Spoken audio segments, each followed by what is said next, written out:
We tried for 2 hours to get into Hebron, but every checkpoint had the same outcome. All roads to Hebron currently closed.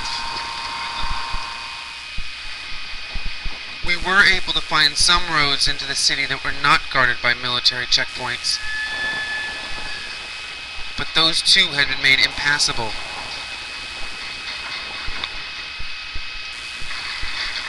Here, Palestinians bring in food, water, and supplies via a crane. I found this puzzling. If the military was establishing a complete lockdown of the city for security purposes, then why were they allowing people to deliver food and supplies unchecked? A man stops to show me his son, wounded. He said he was not allowed to travel past the checkpoint to take him to a hospital. How did it happen?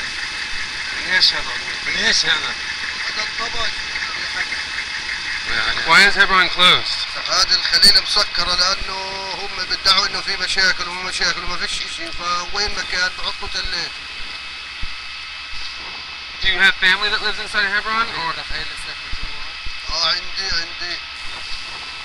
So you can't see them or you شوفهم في المناسبات لما بدنا نصير ودوات في ممنوع التجمد يعني. I wanted to leave the van behind and walk in. Akka told me that was far too dangerous, and we should continue trying to find a road where we could drive in. But after 4 or 5 checkpoints, no luck. Just as I packed away my camera, thinking we would not get in, something happened. My driver, Musa, pulled up to a gate entering the city reserved for Jewish settlers only. Maybe it was my green shirt, I'm not sure. But the man in the guard shack who was reading the newspaper simply looked up and after seeing me, pushed the button opening the gate and went back to his reading. We were in. It took a while for our driver, Musa, to find his bearings, and soon we found ourselves right on the other side from where we had seen the crane delivering food and supplies earlier. Both Akka and Musa seemed very nervous about something. What? What's so funny? If they catch us, they will fuck us. No, I'm serious. Why? Why? Yeah. To be honest, I would have preferred for him to have kept that to himself. I told myself I would direct us to do everything we could to avoid any encounters with the military, trying to calm my nerves. I could tell we were now traveling through a Palestinian city due to all the sights that had become far too familiar.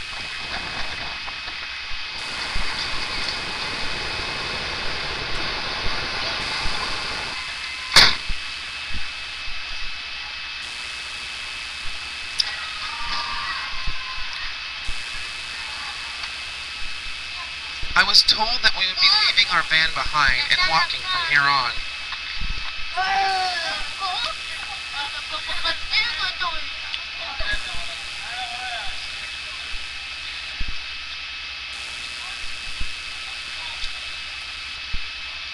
Something seemed different about this place. Something was missing. People. I had asked Akka what these cement barricades were for. He had said, "Don't worry, they are nothing."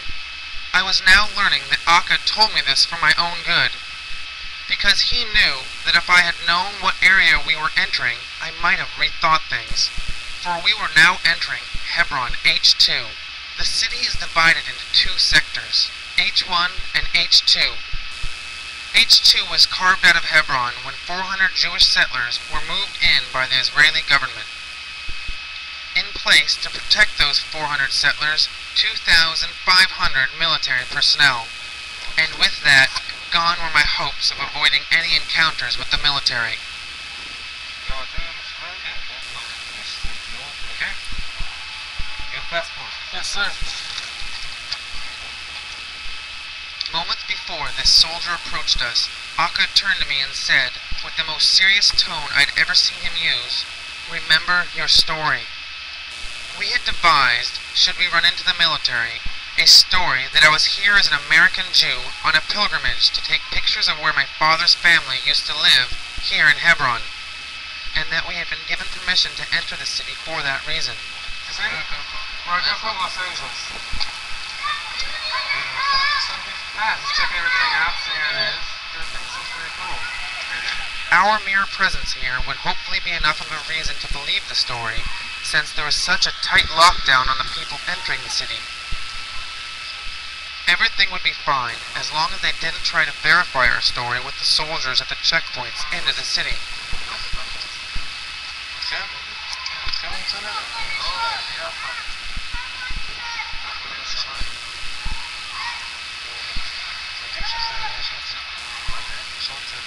Even though a second soldier walked up, causing us to explain the entire story again, we were allowed to continue on, and my technique of employing a hidden camera seemed to have worked.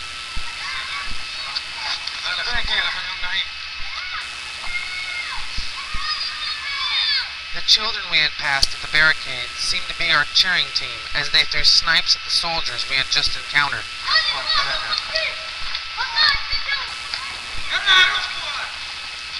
Back near the trash heap, of which the stench was nauseating even from a distance, I saw something I didn't understand.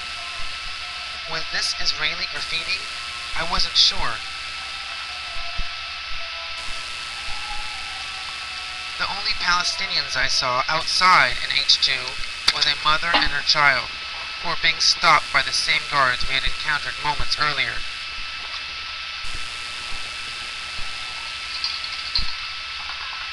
We were making our way deeper into H2 towards the mosque. I would try to use my companions as cover as I would try to steady my camera. Don't move, you guys. But the frequency of soldiers and checkpoints was making it too difficult.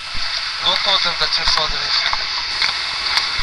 As I was escorted over to a checkpoint for questioning, I was conflicted about using my heritage as a ploy to get deeper into the military zone. My father's family was not from Hebron, and I do not belong to a Jewish synagogue. Hello? And so far, it was working.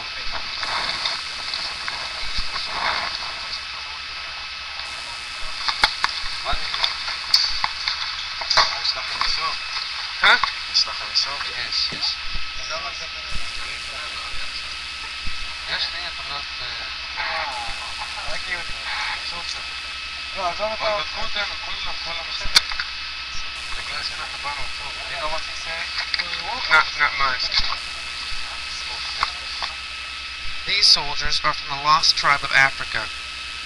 They are guarding the entrance to the mosque, a holy place for both Jews and Muslims. Once a mosque for Muslims, it was taken over by the Israeli military a few years ago and given to the settlers.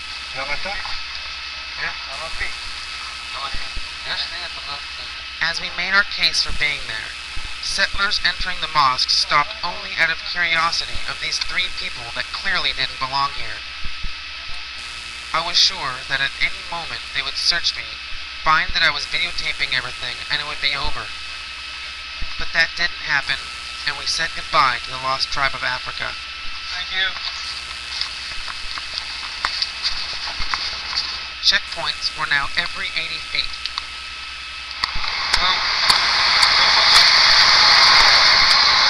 We were not stopped at this checkpoint, since it was in clear view of the last checkpoint we had just been released from.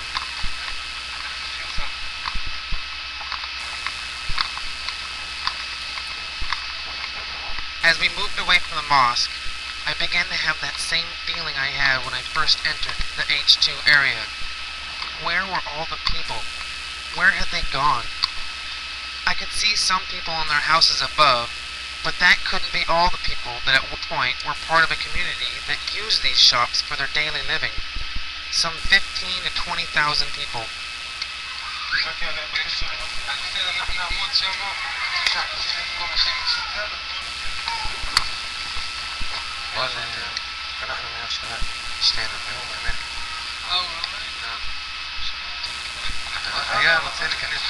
At our next checkpoint, I saw two men from the TIPH. an international observer organization put in place